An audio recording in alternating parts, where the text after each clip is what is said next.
بەناوی خۆی بەخشندەی میرەبان سڵاو و ڕەحمەتی خوای پەروەردگارتان لێبێ بینەرانی ئازیز و خۆشەویست خۆشحاڵم کە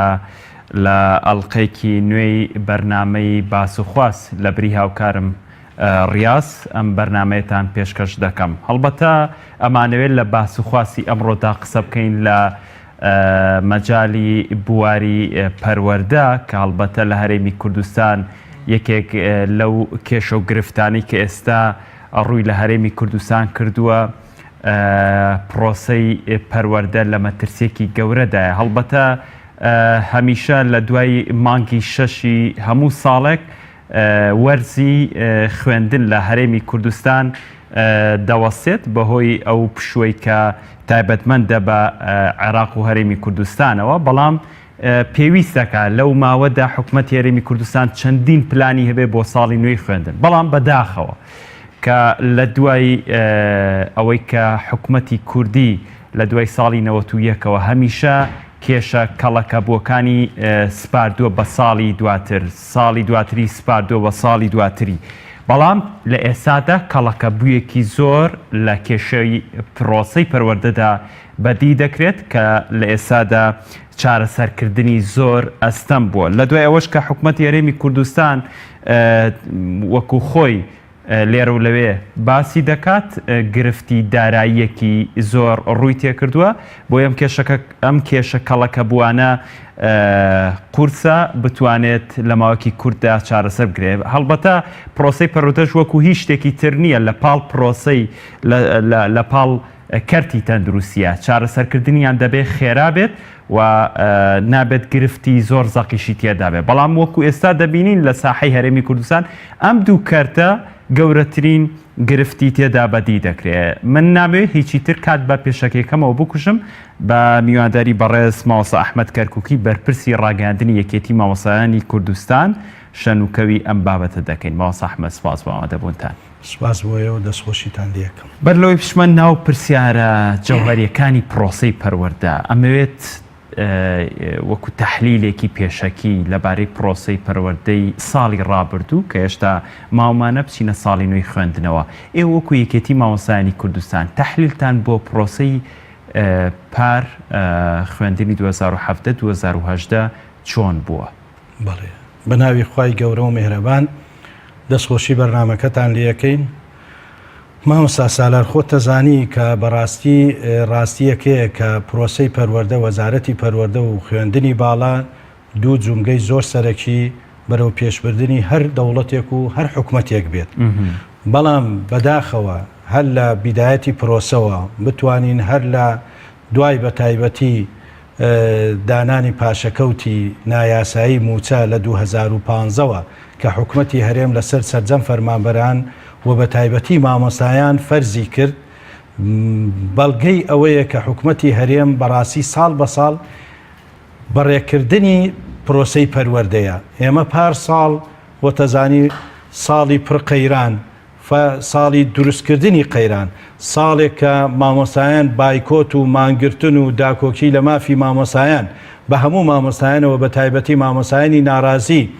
و وەکو لستی هاوبەشیش بە شانبەشانی ئەوە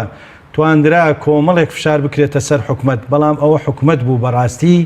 جوابی داواکاریەکانی نەدایەوە بە جۆرەی پێویست. ئەوە حکومەتە بەڕاستی بێپلانە بەرامبەر پرۆسەی پەروەردە و خوێندن لە هەرێمی کوردستان. ئەوە حکومەتە ئێمە ساڵانە پرۆژە ئەدەینە حکومەت لەگە خودی وەزیر دانیشین کۆبوونەوە لەگە ئەنجومەنی وەزیرانەکەین بە کۆمەڵێ پرۆژەوە کە ئەمە کەم و کورتیەکانی پرۆسەی پەروەردەی ئەم ساڵتە بۆ ساڵێکی تر ئەمە دووبارە نەبێتەوە، بەڵام بەداخەوە ئەو ئەدێت لە جومگە سەرەکیەکەی پرۆسەی پەروەردە ئەدا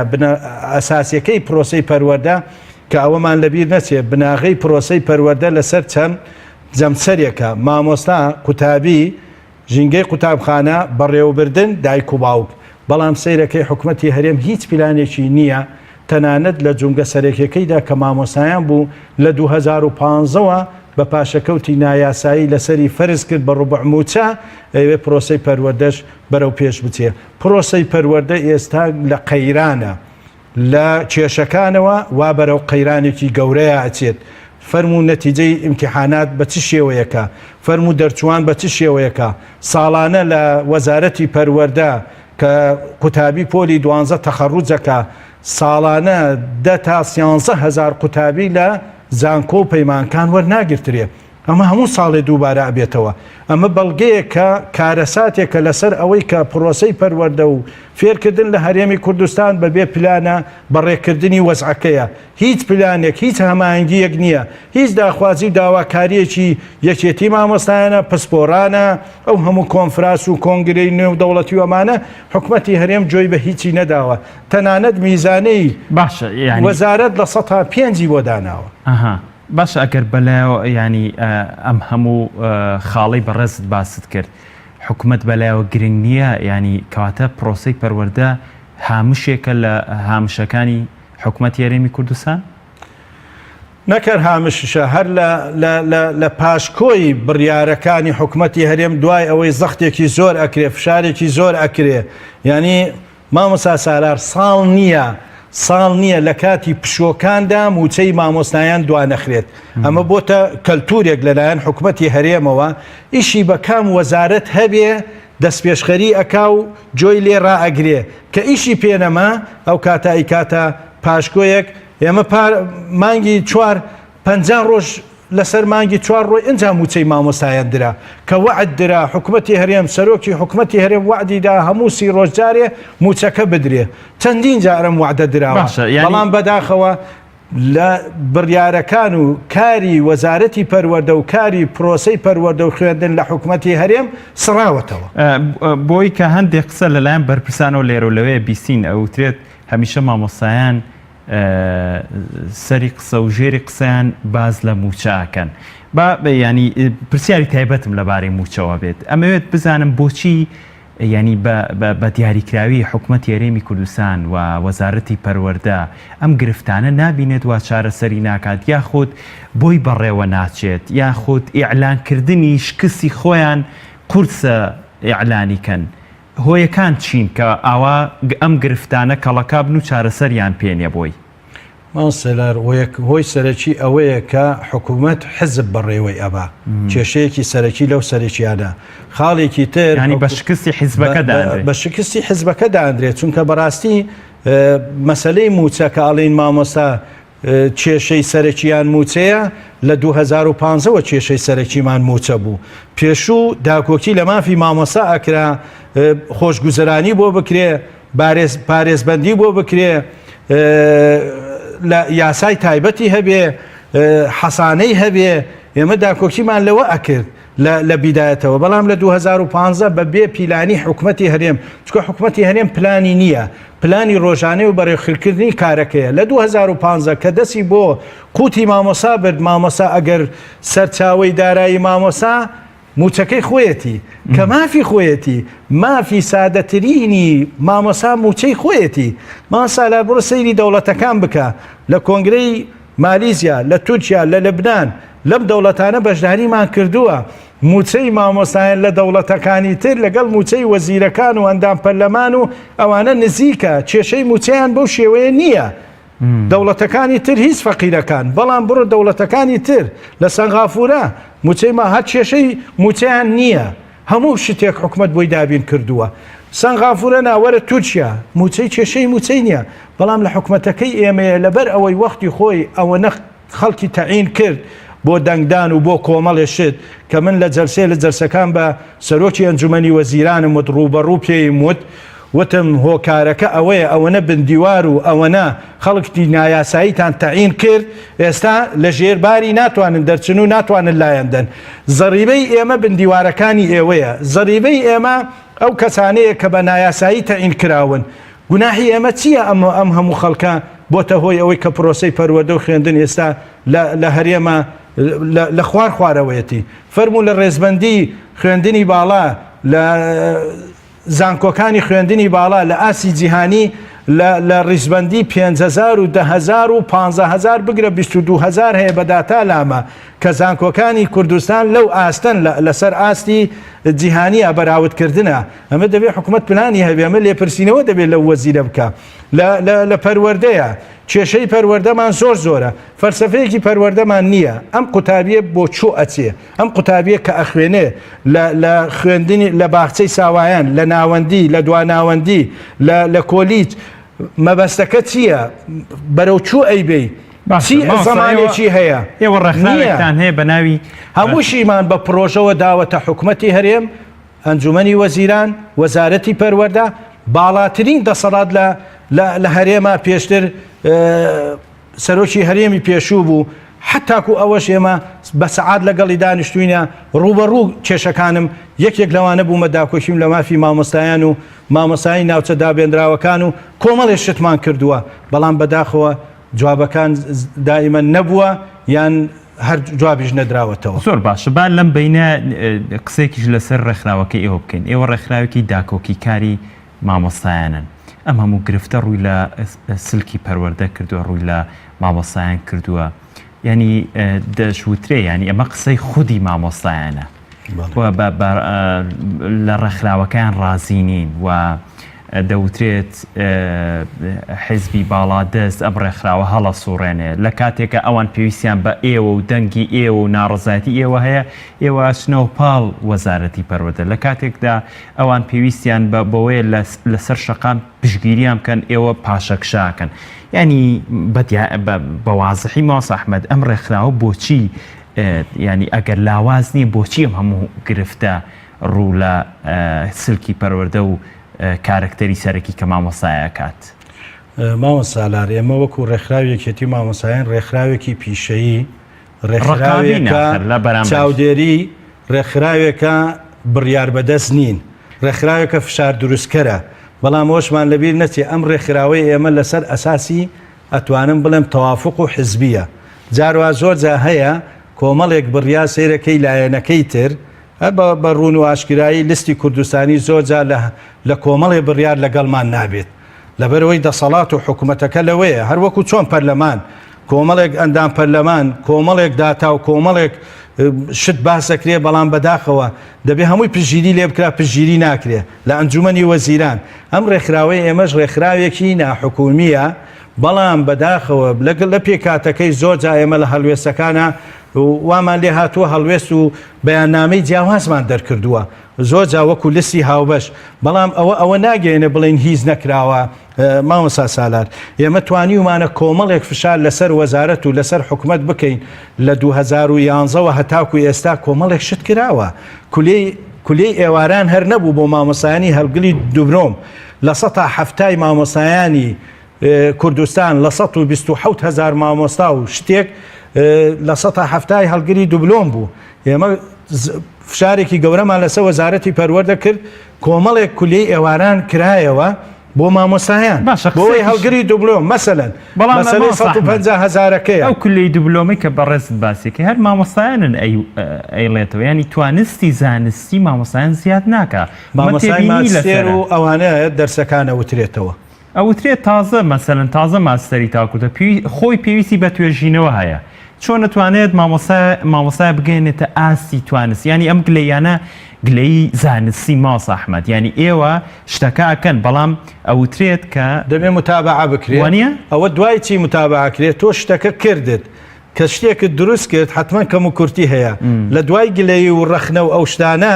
بۆ دێتەوە ئەو کاتە متابعەکەی زیاتر حتا مەسلەی 600,000ەکە ئێمەوەمان کرد بکرێتە 2 قست تەنانەت 3 قست تۆ بەس ئەوەنت پێکرێت تۆ بڕیار بەدەستنی تۆ ئەوەیە پرۆژەکان ئەگەیەنی بەڵام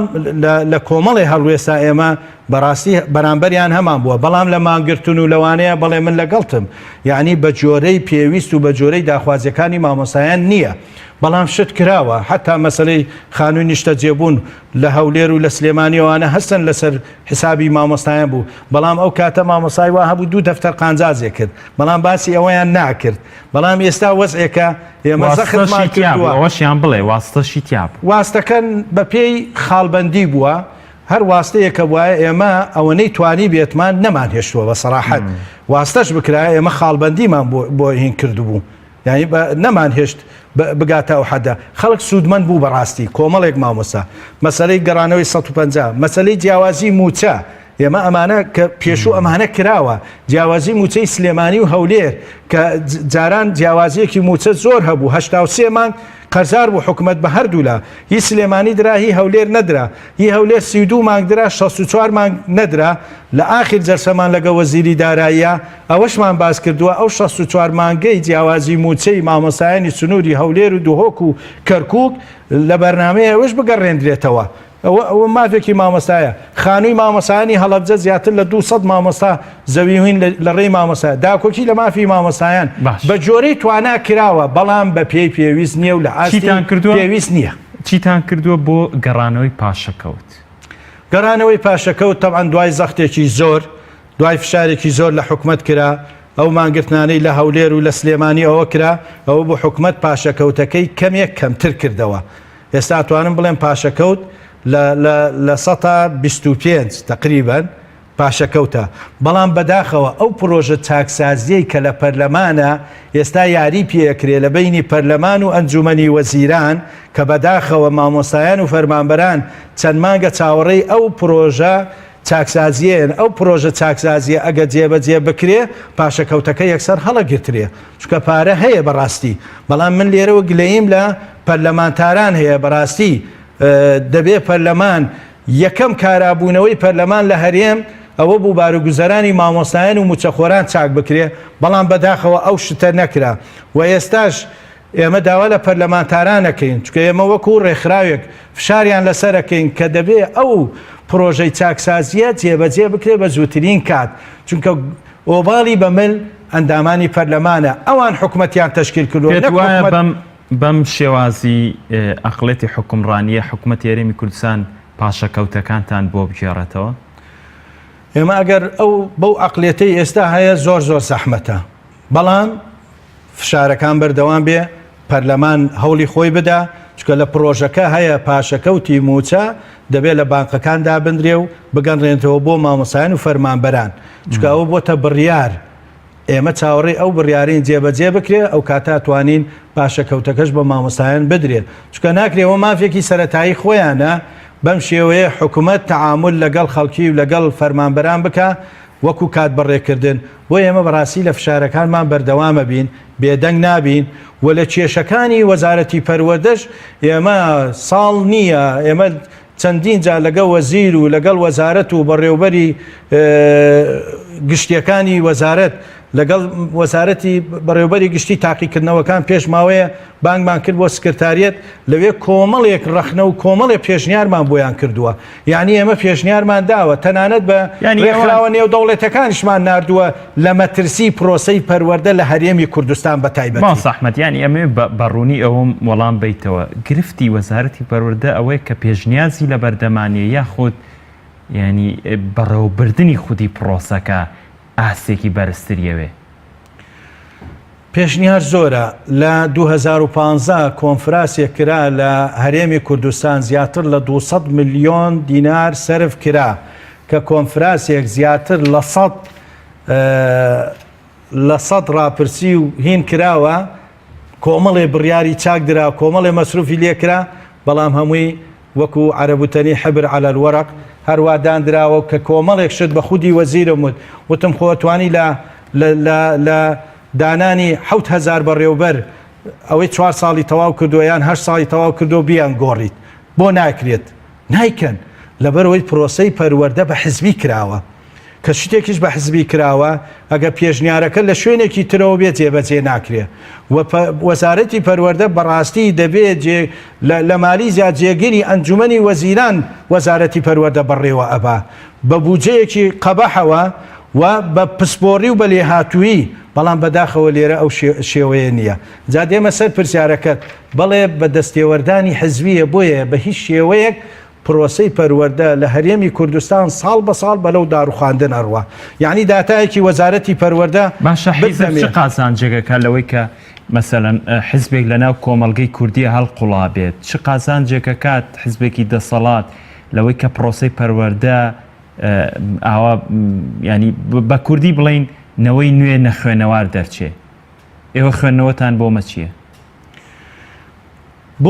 بۆ بەهێزکردنی دەسەڵاتی خۆیەتی بۆ ئەوەی کە بەرەنگاربوونەوە و ناڕزایەکان کب بکرێت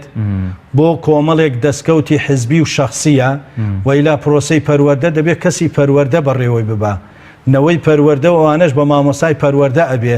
نەکتەوە بۆ دانانی بەڕێوبەر تەنانەت هەر لە وەزیرەوە حتا خوارەوە بە تەوافقی حزبی دانراوە ئەمە بەڕاستی کێشەیەکی گەورەیە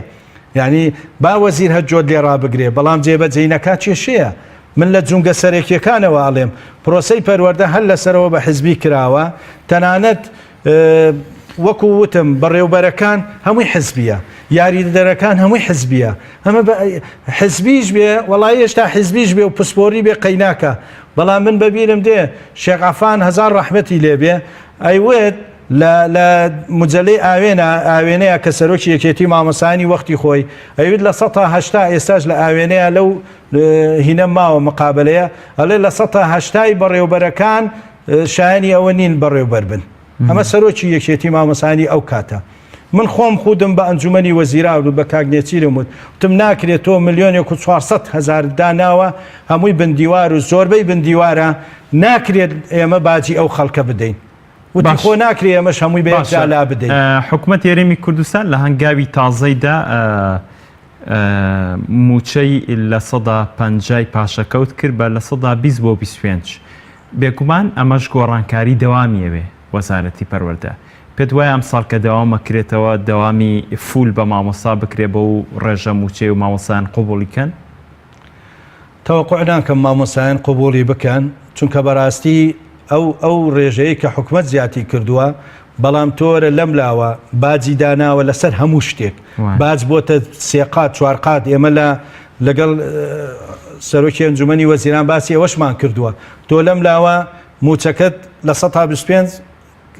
ئێستا پاشەکەوتەکەیە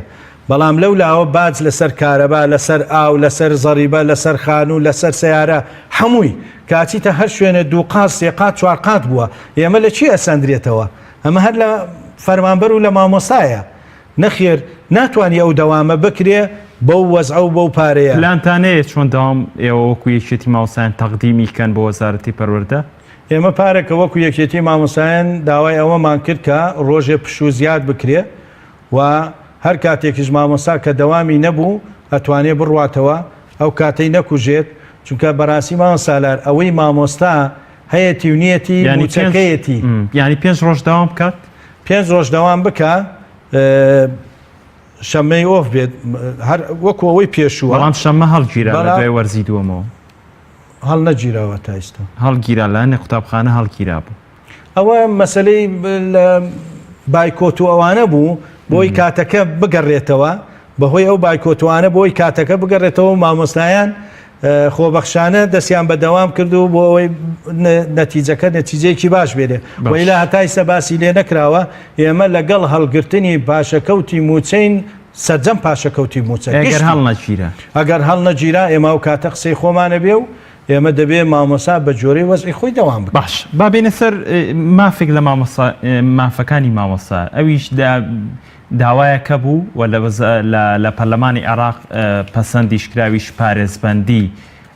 مامۆسایان بوو و بڕیارەکە جێبەجێ کرا لە پەرلەمانی عێراق ئەوترێت ئێوە ئەم بڕیارەتان داوەتە پەرلەمانی کوردستان ئەو باسە بە چی گەیشتووە ئەم پارێزبەندیە ئێمە هەر لە بیدایەتەوە لە 2014ەوە ئێمە داوامان کرد کە کاتێ پێشێرکاری بەرامبەر مامۆسا ئەکرا لە مامۆسا ئەدرا ئاسایش هەڵیەکوتایە سەر قوتابخانەکان پێشێرکاری لەکرا لەلایەن قوتابیانەوە ئەمانە بەڕاستی بۆ هۆکاری ئەوەی کە ئێمە پرۆژەیەک بدەینە پەرلەمان و گەڵاڵەی بکەین لەگەڵ وەزارەتی پەروەردە بۆ پارێزبەندی مامۆسایان و پاراستنی کەسایەتی یەکێتی مامۆسایانی عێراقیش بە هەمان پرۆژەیان هەبوو لە ئەنجومەنی وەزیرانی بەغا تەزدیق کرا درایە پەرلەمانی عێراق و بۆ یاسا ئێستا بۆ هیچ کەسێک نییە مامۆسایانی سەر بە بەغا ئێستا حەسانەی پەرلەمانیان هەیە بۆ هیچ کەسێک نییە تعدا لە مامۆستا بکە کۆمەڵێ سزادان دراوە پارێزبەندیەکی تەواو کراوە بۆ مامۆستایان بۆ خۆی و خێزانی و هەتاکو منداڵەکانیشیان ئەو لەویاتیش بۆ تەعینات و کۆمەڵێ شتدانرا ئێمەش لێرە سوود وەرگتن لەو پرۆژەیە و لە پرۆژەی پێشوو لە پرۆژەی چەند شوێنێکی تر پرۆژەیەکمان گەڵاڵە کردامان لیژنەی پەروەردەی پەرلەمان و یاسایی لەگەڵیان دانیشتین بەڵام هەتاکو ئێستا بەهۆی ئەو وەزعی کە بەسەر هەرێم هاتووە تاکو ئێستا وەڵامی ئەو پرۆژەیە نەدراوە داوامان کرد کە پرۆژەیەک هەبێ بۆ یاسایی پارێزبەندی مامۆستایان کە مەسلەی سوکایەتیکردن پێی یان گرتن پێی یانەمانە دەبێ نوێنەری یەکێتی مامۆستایان هەبێ مەحامی بۆ بگرترێ و حەسانەشی هەبێت ئەگەر قەزیەکە قەزیەی پەروەردە و عێلاقەی بەڵەمانی پەروەردە ئەوانە بێت لیژنەی پەرلەمانی کوردستان لیژنەی پەروەردە چیان وعدیان پێدان؟ بەڵێ وعدیاندا کە ئەمە لە پەرلەمانە بخوێنرێتەوە و ئیشی لەسەر بکرێت و بە زووترین کات جێبەجێ بکرێت بەڵام بەهۆی بەخستنی پەرلەمان و کۆمەڵێک گرفت هاتوۆتە پێشەوە بەڵام ئێمە لەمە زەرورتر ئەوەیە پرۆژەی چاکسازیەکە جێبەجێ بکرێ ئەنجا ئەوانەی ترس کە بار و گوزەرانی مامۆسا خۆش بێت بەڕاستی وەزعی مامۆسا بەرەو باشە ئەچێ بەڵام ئەوەشمان لەبیر نەچێ ماوە سالار ئێستا زۆربەی مامۆسایان تووشی کێشەی دەرونی کێشەی دارایی کێشەی کۆمەڵایەتی بە هەموو کێشەکان زۆربەی قوتابیان تووشی دەرونی و کۆمەڵایەتی و هەمووی بوونە یعنی ژینگەیەکی تەندروست نییە مامۆسا وەزعی خراپە قوتابیان وەزعی خراپە ژینگەی قوتابخانەکان لە ئاسی پێویست نییە بەڕاستی لە چوارچەوەی ئەوەی بەڕێز باسیەکەی بێگومان یەکێک لەو شێواویە کە بە سلکی پەروەردەوە بینرێ ئەویش نەبوونی میلاکاتە ینی لە زۆرینی قوتابخانەکان گرفتی میلاکاتەیە بە مانگ بە دوو مانگ دەوامە ڕوات یەکێک لەوانەکان میلاکی نییە بۆ نەفیزیە ئینگلیزیە کۆمەڵە وانە هەیە مامۆسای بۆ تاعین ناکرێەوە لە 2014 ئەوەی بە ناوی قەیرانی داراییەوە دامەزراندنیان وەساندووە زۆرینەی گرێبەستەکانیش کە دەکرێن لە ئێستاە وەکو بەپێیەوەی کە معلوماتە و لای ئێمە زۆرینەی گرێبەستەکان ئامادەنی بچنەوە بۆ دەوامە کە دەوامێکی زۆر و بەڵێ بەو موچەکەمە و بەو هەموو چەند مانگجارە کە پێیان نەدرێت ینی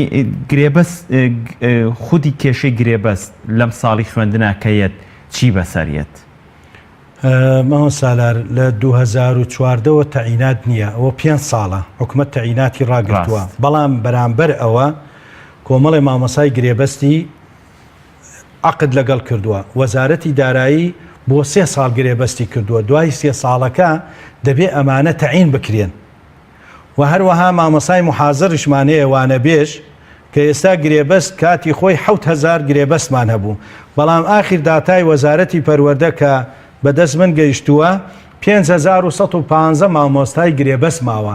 نزیکەی 2000 مامۆسا وازی هێناوە بەهۆی ئەو پاشەکەوتە نایاسایی کە لەسەر گرێبەست چکە گرێبەست ئەگەر هەڵگەری بڕوانامەی بە کەلۆریۆس بێ 500 بوو بەڵام لەم پاشەکەوتی موچە کرایە 250 کە لە دەرەوەی شار لە شوێنە دوورەکان هەر پارەی کرێکەی نەبوو و ئەوەی دوبلۆمیشە 400 بوو کرایە 200 کە ئەمە زوڵمێکی زۆر گەورە کرا لە گرێبەست گرێبەست پینەوپەڕۆی وەزارەتی پەروەردەی قەپات کردووە گرێبەست بە پێی وەزارەتی دارایی دەبێت دوای 3 ساڵ تەعین بکرێ بەڵام بەداخەوە هیوا هەیە 5 ساڵە 6 ساڵە هەتاکو ئیستا تەعین نەکراوە دانەمەزراوە هەجاری بە بیانویەک کێشەیەکی ترمانەیە لە دوای 2014ەوە هەتاکو ئیستا لەو 5 ساڵە ساڵانە 200 بۆ 300 مامۆستا خانەنشین ئەکرێ هەموویشی زۆر بەشی اختصاسە ئەمە هەمووی بۆشایی بەتاڵ ئەمینێتەوە و پارەیەکی زۆریش بۆ حکومەتی هەرێمە گەڕێتەوە هەر مامۆسایەک 1.5 ملیۆن وەربگرێ فی سیاسەتی بکە نزیکەی 500 ملیۆن دینار زیاترەکە کە مانگانە بۆ یەگەڕێتەوە باشە بۆ حکومەتی هەرێم بۆ وەزارەتی پەروەردە داوا ناکە ئەمانە بەچی پڕەکرێتەوە وانەبێژی زیاتر لە 10,000 وانەبێژیمان ئیمساڵ پێویستە ئەم گرێبەستانش بەم شێوەیە بێ و بە پێی پاشەکەوت بێ زۆربەی وازەهێنێت ینی لە بەرامبەر هیچ خانە نشینبوونێکی مامۆستا هیچ دامەزراندنێک نییە کە تۆ 1.5 ملیۆن ئەتوانی 3 گرێبەستی پێ بکەی هەر لەسەر 500,000 1.5 ملیۆن وەرەگرێت تۆ لێ تەقاوتەکرێ خانە نشین نەکرێ کە بە 4-5 مانگ زیاتر 4-5 مانگ جارێک وەریەگرێ خانە نشین تۆ لەم لاوە 1.5 ملیۆن 3 کەسی پێ دا ئەمەزرێنی وانەبێژی نزیکەی 10,000 وانەبێژی هەیە 2 ساڵە موچێ پارەی وانەبێژیان وەرنەگرتووە. ئەمە کارەساتە وەزارەتێکی پەروەردە بەم شێوەیە بڕواتە ڕێوە هەموو کەسێ ئەتوانێت وەزارەت بەم حاڵە باتەوە کە ئەمە بەڕاستی کارەساتە دەبێ وەزارەت و ئەنجومەنی وەزیران بێنە سەرخان. کەواتە بەس فاتیحای ماوە بۆی یعنی لە قەیرانێکی زۆر گەورەیە تۆ نەکەرەوە مەسەلەی گرێبەستەوەوانە مامەساجیان مەسەلەی ژینگەی قوتابخانە. باشە پرسیار مەبێت لەبارەی ژینگەی قوتابخانەوە هەر لە چوارچەوەی ئەو وانانەوە ئەژووترێک گلەیەکی تریشەیە کە ئەم گرێبەستانەدا ئەنرێن هیچ خولێکی شیاندنی مامەڵەکردن لەگەڵ قوتابیان نەبینیوە ڕاستە خۆ تەخەڕوجی کردووە مانگێکە دوو مانگە تەخەڕوجی کردو خێرا پۆلێکی پێدرێت هەمووی نەوجەوان هەمووی هەرزەکار مامەڵەی پرۆسەی پەروەردە نازانێ ئەم کەسە خۆی قوتابی بۆ دوو مانگەوازیە هیچ خولێکی نەبینێ ئێوە ینی ئەمەش بە گرفن نازانن. ئێمە داوای ئەوەمان کردو ئەوانەی بەگرێ بەست دەکرێت ئەوانەی وانەبێژیە دەبێت لایەنی دەرونی و کۆمەڵایەتی و دەورەی دی بێت چۆنیەتی تەعامل و هەسوکەوت لەگەڵ قوتابی لە هەر قۆناغی لە قۆناغەکان دەبێت وەزارەتی پەروەردە بیکە بەڵام بەداخە وەزارەتی پەروەردە هەتا ئێستا خۆلی بۆ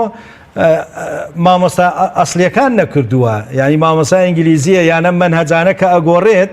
ینی تەنانەت مشریفەیە قسەم لەگەڵ کردووە کە بەناو خۆلی دیوە خۆشی سەری لێ دەرناچێ لەم سیستەمە تازایی کە ئێستا لە هەرێمایە چونکە ئەم سیستەمە دەبێت لە بەیانیەوە تقریبا 6 سەعات بێ بەڵام دێنە سەر گرفتی 4 دەوامی و 3 دەوامی و کە ئەمانە گرفتی زۆر هەیە بۆیە بەڕاستی بالفعل ئێمە داوامان کردو ئەمانە خولی خێرایان بۆ بکرێت بۆی بتوانن تەعامل لەگەڵ ئەو قوتابی و لەگەڵ قۆناغەکان بکەن کە ئەمە کارەساتێکی گەورەیە وەختی خۆش کۆمەڵێک دەرچووی پیشەیەکانیان هێنا دەورەیە سەری ئەو کرانە مامۆستا لەگەڵ ڕێزم بۆ هەنێکیان ئەمەش کێشەیەکی گەورەی نایەوە کە پرۆسەی پەروەردە ئەوەنەی ترکە بەرەو دواوە بڕوە. باشە لەبارەی ژینگەی قوتابخانەکان دەوترێت لە ئێستادا لە هەرێمی کوردستان گرفتێکی گەورە لە ڕووی دەوامی قوتابخانەکانەوە ڕووی لە پرۆسەی پەروەردە کردووە بۆ نمونەت یەک دەوامی ئەوترێت ئەگەر قوتابخانەیە یەک دەوام بێ ئەوە بە شتێکی زۆر مهم و گرنگ باسەکرێت لە سەر و دوو دەوامەوە قوتابخانەکان دەوامی تیاکرێت هەتا گەشتۆتە 4 دەوامی لەگەڵەوەشە مەترسێکی تر هەیە کە زۆرێک لە قوتابخانەکان لە هەرێمی کوردستان بە شێوەیەکی گشتی شیاو نین تەنانەت هەر مرۆڤ تیادا بنیشە چ جای قوتابی کە پێویستی بە ژینگەیەکی زۆر ئارام هەیە هیچ داتا و ئامارێکتان لایە کە ژینگەی قوتابخانەکان لە چه ئاستێکدان؟ ژینگەی قوتابخانەکان دو ئارامی 2017 کە بەدەستمان گەشتووە بەڕاستی زەنگێکی مەترسیدارە یعنی زەنگێکی مەترسیدار بە حکوومەتی هەرێم و بە وەزارەتی پەروەردە کە خۆی دەری کردووە کە ئەمە داتاکەیە بەڕاستی کە ئەیخوێنیتەوە ئەم داتایە ئەوەمان پێڵە ئەگەێنێت بەڕاستی خۆی وەزارەتی پەروەردە لێرەیە باسی ئەوەی کردووە ئەڵێ 242 قوتابخانە مەترسی ڕوخاندنی لێکرێ 242 قوتابخانە مەترسی داڕوخاندنی لێکرێ ئەمە داتای 2017 حکوومەتی هەرێمە ئایا حکوومەتی هەرێم وەزارەتی پەروەردە 242 قوتابخانە ئەکاتە تقریبا ژیانی 200,000 قوتابی ئەگەر لەسەر ڕێژەیەکا دای بنەیت و لە داتاکەیە باسی ئەوەکە کە 329 قوتابخانە زۆر خراپە هەر بە وشەی زۆر خراپەی نووسیوە بە هەمووی 596 قوتابخانە تۆ بۆ ژینگەی قوتابی و بۆ دەوامی قوتابخانە دەست نادا دەوامیشی تیاکرێ ئەم ساڵ بێتەوە دەوام تیاکرێ بەڵام حکومت ئەمەی ئاماژەی پێ کردووە ئەمە ئاراستەی چۆی کردووە ئەمە زۆر خەتەرە ئەمە ئەرکی خوێنی ئەم قوتابیانە لە مل وەزارەتی پەروەردە و حکومەتی هەرێمە ئەمە دەبێت دایکان و باوکان ئاگدار بکرێنەوە تەنانەت ناوی شارەکانیشی وتووە زۆربەی قوتابخانە بنەڕەتیەکانە کە ئەمە کارەساتە بەڕاستی کە لە داهتاکانی حکومەتی هەرێم کە ئەمە داتای خۆیەتی فەرم و ئەمە کارەساتە ئەمە زۆر خەتەرە لە ئیستەوە قوتابی بزانێت کە ترسی داڕمانی هەیە ساڵانە ئەم داتایانە دەرەکرێ ئەمە دوا داتایە لە پارە کەس زیاترە لەم داتایە کە حکومەتی هەرێم ئاگداری وەزارەتی پەروەردە دەری کردووە و ئاگدارمانی کردووە بۆیە بەڕاستی ئەو داتایانە بەو شێوەیە زۆر مەترسیدارە و دەبێ ئاگامان لە شتەکان نابێ و ناکرێ دەبێ ئێمە چاوپۆشی لەم خەتەرانە بکەین کەواتە تۆ 200,000 قوتابی لە ترسایە لە مەترسیدایە لێرە نووسیوێتی 997 قوتابخانە خراپ وەروشەی خراپ بە هەمووی کۆی کەیتەوە 1000 قوتابخانە زیاترە ئەمە کارەساتە دەبێ ئەمە چارەسەر بکە مەسەلەی دوودەوامی هەتاکو ئێستا 1985 قوتابخانە دوودەوامیە ئەمە ئەگە دوودەوامی بێ ستاندەری خوێندن چۆنە بێ دەوامی خوێندن بە چ شێوەیەکە بێ زیاتر لە 134 قوتابخانەمان سێدەوامیە زیاتر لە 130 قوتابخانە لە کابینەیە ئەمانە باشە مەنەجەنوێ خۆبێ یەکدەوامی بێت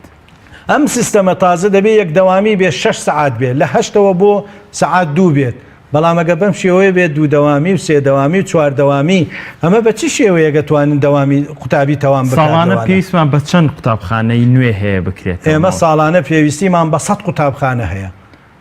هەتاکو ئێستا لە 2014ەوە تا ئێستا 5 ساڵە قوتابخانە نەکراوە پێویستیمان بە 500 قوتابخانە هەیە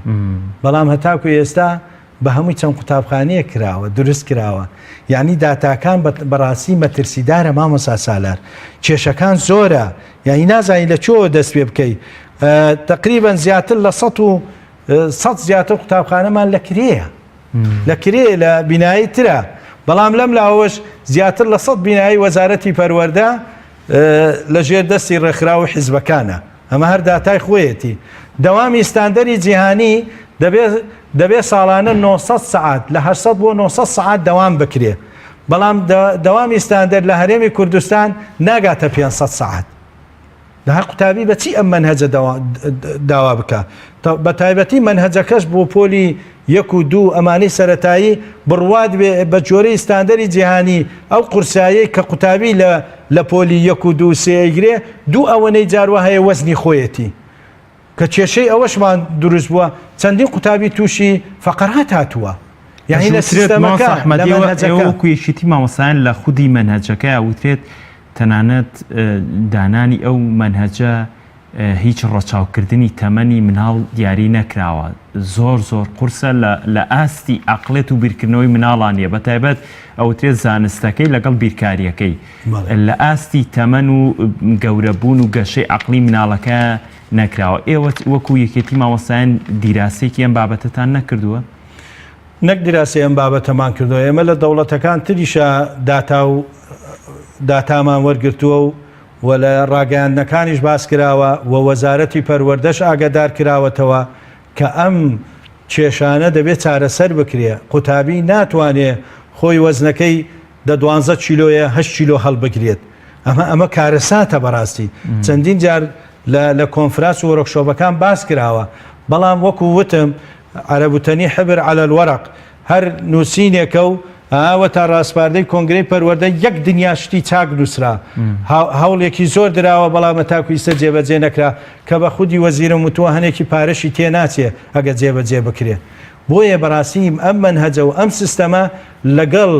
دەوام و ژینگە و سێدەوامی و چواردەوامی هەرێمی کوردستان ناگونجێت بەڕاستی ئەمە کارەساتە ئێمە چەندی جار بە حکوومەتمان وتووە بە وەزارەتی پەروەردەمان وتووە بەڵام بەداخەوە داواکاریەکانمان زۆربەی جێبەجێ نەکراوەش دەوترێت ینی زۆرێک لەوانی کە لە مەجای پەروەردەیە دیراسەیان هەیە ئەوترێت بێگومان حکوومەت هێرەمی کوردستان دابشکاری حیزبەکانە بە تایبەت حیزبی باڵا دەست بەرپرسانی باڵای ئەم حکومڕانە دەیانەوێت خوێندنی گشتی بکرێ بە خوێندنی ئەهلی لە بەرەوەی قازانجێکی تیجاریش بۆ بەشێک لە بەرپرسانە گەڕێتەوە پێدوانی ئەم جۆرە شێوازە مامەڵەکردنە لەگەڵ خوێندنی گشتی وەی پێوتێ خوێندنی حکومی پاڵنەر نییە بۆی کە خەڵک ئیتر بێزار بێ ڕووکاتە قوتابخانە ئەهلیەکان طبعاً بەوەی دابەزینی ئاستی خوێندن لە کوردستانەوە بە تایبەتی قوتابخانە حکومیەکان ئێستا خەڵک ئەوەی ئیمکانیات هەبێ ڕوو لە قوتابخانەی ناحکومی ئەکات ئەهلی ئەکات ئەویش ئیمکانیاتی ئەوێ و ئەوەیشی ئەڕوا زۆربەی کوڕی بەرپرس و مەسئول و ئەوانەیە بەڕاستی و هەندێک قوتابخانەی خوێندنی ئەهلیش لە ئاستێکی بەرزایە لەبەرەوەی کوالێتی تەواوە ژینگەی مامۆستا کێشەی نییە ژینگەی قوتابخانە کە حکوومەت فەرزێکە ئەمە ئەوەنە کیلۆمەتر بێ ئەوە نەمەتر بێت ساحەی هەبێ فلان هەبێ فلان هەبێ ئێمە لە 150 قوتابخانەکانمان هەر باخچەی نییە ئەهلیین حکوومیەکان دووەمیش ئەو کەسە تموحی هەیە بچێتە تۆپ بچێتە ئاستی بەرز سەیرەکە لە خوێندنی حکوومیەکانە ئەوەی دەست ناکەوێ کێشەکان هەیە بایکۆت بەردەوامە مافەکان زەوت کراوە هی مامۆسایان وەزعی اقتصادی و سیاسی کۆمەڵێک شت دێتە پێشەوە بەڵام لە خوێندنی ئەهلیە ئەو شتانە نییە یعنی لە ئیستا لە هەرێمی کوردستان 243 قوتابخانەی خوێندنی ئەهلی هەیە زیاتر لە 40,000 قوتابی لەوێ دەوامەکە زیاتر لە 6,000 مامۆستایی سەر بە حکوومەتی هەرێم ئێستا لە خوێندنی ئەهلین یعنی ئەم ئەرکەش لەسەر حکوومەتی هەرێم نەماوە 6,000 مامۆستا لە خوێندنی ئەهلیایە کە موچەکەی لەسەر ئەو قوتابخانانەیە لەسەر حکوومەتی هەرێمیش نەماوە 40,000 قوتابی لەوێ دەوامەکە یعنی ئەم هەموو ئەرکە کەم بۆتەوە بەڵام لەلایەکشەوە ئەمە بەرەو بەڕاستی ئەتوانم بڵێم قۆڕخکردنی مادەکانە بەلایەک یعنی جیاوازیکردنە لە بین چینەکانی قوتابی لە کوردستانە ئەمە بەڕاستی ناڵێن نەبێ با هەبێ قەیچێکە حەقێکی خۆیەتی بەڵام بەم شێوێژ نەک حکوومەت لە کۆڵخۆی بکاتەوە و ئێستا زانکۆی ئەهلیەکان زیاترە لە زانکۆی حکوومیەکان لە کوردستانە بەڵام چاودێری دەبێت تون بکرێت دەبێت ئاگداری بکرێت بەڵام ئەم شانەشی زۆر کەمە زۆر باشە خوێندن لە ناوچەدا بڕێنراوەکان مەوەسا لە ئێستا خوێندنی کوردی لە ناوچەدا بڕێنراوەکان لە چه ئاستێکدایەوە پێشتر پرۆژەیەکە بوو بۆ ئەوەی کە موچەی مامۆسایانی بەشی خوێندنی کوردی بچێتە سەر میلاکی وەزارەتی پەروەردەی عێراق ئەمە بەچی گەیشتووەوە خوێندن لە ناوچەدا بڕێنراوەکان لە ئێستادا چۆنە بێگومان مامۆسایان گلەیەکی زۆریان هەیە و چەندین جا حەزیشیان کردووە بچنەوە سەر وەزارەتی پەروەردەی عێراق ئەمە گرفتی بۆ خوێندنی کوردیش دروست نەکردووە؟ خوێندنی کوردی بەداخەوە لە دوای 2023 شتێکی چاک بۆ حکوومەتی هەرێم خوێندنی بەشی کوردی کردەوە لە کەرکووک و لە ناوچە دابێنراوەکان کە چقەکەی کەرکووک بوو و ئەو مامۆسایانەی کە وەختی خۆی دەرکرابوون لەسەر هەر بابەتێک گەڕانەوە کە ئێستا زیاتر ئەتوانم بڵێم 7650 مامۆستا و فەرمانبەر هەیە لە خوێندنی کوردی بەبێ خانەقین و مووسڵ و ئەو ناوچانە ئەم خوێندنی کوردیە لە 2003ەوە بەڕاستی هەتاکو ئێستا دەناڵێن بە دەست کۆمەڵێک کێشەوە چونکە بەڕاستی هەر خوێندنی کوردی لە بیدایەت لە ناوچە دابێنراوەکان هات بە دوو شێواز هات بە دوو پەروەردە بە دوو بەڕێوبەر یەکێکی لەملا یەکێکی لەولا ئەمانە هەمووی بووە هۆکاری ئەوەی خوێندنی کوردی بەرەو پاشەکسە بچێ بەرەو حیزبیکردن بچێ بۆیە ئێستا بەڕاستی خوێندنی کوردی و مامۆسایان بە تایبەتی لە کەرکووک ئەوە بۆ ماوەی نزیکەی 15 ساڵە داوا ئەکرێت مامۆسایانی خوێندنی کوردی و ناوچە دابێنراوەکان بچنەوە سەر شارەکەی خۆیان بچنەوە نەقل بن بەڵام بەداخەوە هەتاکو ئێستا نە حکوومەتی هەرێم نە حکوومەتی مرکزی ئەم داواکاریانەی جێبەجێ نەکردووە داواکاری مامۆستایان جێبەجێ نەکراوە خوێندن لە ناوچە دابێنراوەکان ئێستا بە تایبەتی لای دوای 16 ئۆکتۆبر و ئەمانە ئەوە نەیتر بەرەو دواوە چووە ئێستا قوتابی ئەچن بۆ خوێندنی عەرەبی لەبەرەوەی خوێندنی کوردی لە ناوچە دابێنراوەکان کە پۆلی 12 تەواوەکە بە کوردی کە ئاچێتە زانکۆکاری بەخا هەمووی بە عەرەبیە دەبێت متەرجمی هەبێ کێشەیەکی گەورەیە حکوومەتی هەرێمی ژوەری ئەگرێ بەڵام نە قسم داخلی بۆ جێبەجێەکە نە هاوکاریەکێکا بە هیچ شێوەیەک ئەمە گرفتە مامۆسایان هەتاکو ئێستا لە ناوچە دابێنراوەکان 15 ساڵە میێوانین لەوێ وەکو میێوان حکوومەتی مرکزی تەعاملت لەگەڵەکە کە خەڵکی شارەکەی بایعەکەت ئەوەیە تعدادی دەوەیە نفوسی 57 لەوەیە مامۆسایانی عەرەب و تورکمان هەموو ئیمتیازاتیانەیە تەنانەت بۆیانەیە لە شاری کەرکووک زەوی وەرگرن بە کەفالەت تعامل بکرێ بەڵام خوێندنی کوردی پارێزبەندیشیان هەیە هەموو شتێکیان هەیە بەڵام خوێندنی کوردی هەتاکو ئێستا مامۆستایان نەگەڕاوەتینەوە سەر بەخا نەگەڕاوەتی سەر کەرکووک چەندین جا داوامان کردووە بە خودی سەرۆکی ئەنجومەنی وەزیرانم وتووە بە خودی سەرۆکی هەرێمی پێشوم وتووە ڕوبەڕوو پێیانم وتووە کێشەکانی خوێندنی کوردی بەڵام بەداخەوە هەمووی بە حزبی کراوە هەمووی بۆ مەرامی سیاسی بەکارهێنرێت و ئیلا بۆ نامانگەڕێنەوە سەر شاری خۆمان حەقی خۆمان زەوی ئەڵێ پێت نادرێت لەبەرەوەی سەر بە هەرێمی بڕۆ مححکەمە بە کەفالەت وەرناگرێ ماوەسا سالار خەڵکی شارەکەی بایعت کەرکووکە تعدادت کەرکووکە نفوزت کەرکووکە ئەڵێ تۆ مۆزەفی هەرێمی حسابت بۆ ناکە تەنانەت هەویەکەتیش نایخوات لەوێ خاستەن دوای ئەو وەزعی بەسەر کەرکوو کاتووە بۆیە کێشەکان گەڵاڵە بووە لە ڕووی سیستەمەوە منهەج هەرێمە بەڵام تاقیکردنەوەکان لە بەخاوە دێت ڕێنمایەکان لە بەخاوە دێ یعنی دوو شێوازە خوێندنی کوردی زیاتر لە 6,000 مامۆستای هەیە وەکو تەعاملی خوێندنی تورکمانی و عەرەبیمان لەگەڵ ناکرێ سریانیمان لەگەڵ ناکرێت کە سریانی بەشێکە لە خوێندنی عەرەبی بە هەمووی 4 قوتابخانەی هەیە تورکمانی 20 قوتابخانەی هەیە ئێمە زیاتر لە تقریبا 475 قوتابخانەمان هەیە زیاتر لە 26 بەشی هەیە بەڕێوبەرێکی گەورەیە بەڵام تەعامل لەگەڵ ناکە ئەویش بەهۆی بێدەسەڵاتی حکومەت بەهۆی ئەوەی نوێنەرەکانمان لە بەغا ئەو ئاستە نییە ئەوەنەی خەریکی ئیشی شخصی خۆیانن خەریک نین نوێنەرمان لە وەزارەتی پەروەردە لە ئاستی پێویست نییە ئەو بەرپرسانەی کە بە ناوی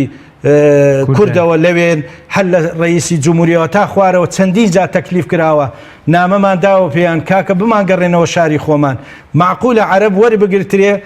زەوی و زار و لە هەموو امتیازات سلفە بەڵام بۆ ئێمە نییە هۆکار چی بووکە موچەکانیان بۆ داواکەتان بۆی بچێت سە وەزارەتی پەروەردە دوا داواکاریمان کە تەوقیع کوڕایەوە 7,000 مامۆستا و فەرمانبەر تەوقیعمان کرد ئەمانەوێ بگەڕێنەوە سەر کەرکووک داواکاریەکە ئەوە بوو ئەگەر هەوڵێکی حکومەتی هەرێم بوو وایە ئەگەڕاینەوە بۆ باڵی بەمل ئەوانە بەرپرسەکانیشمان لەوێ داواکاری ئەوەیە میزانەی هەرێم لەگە میزانەی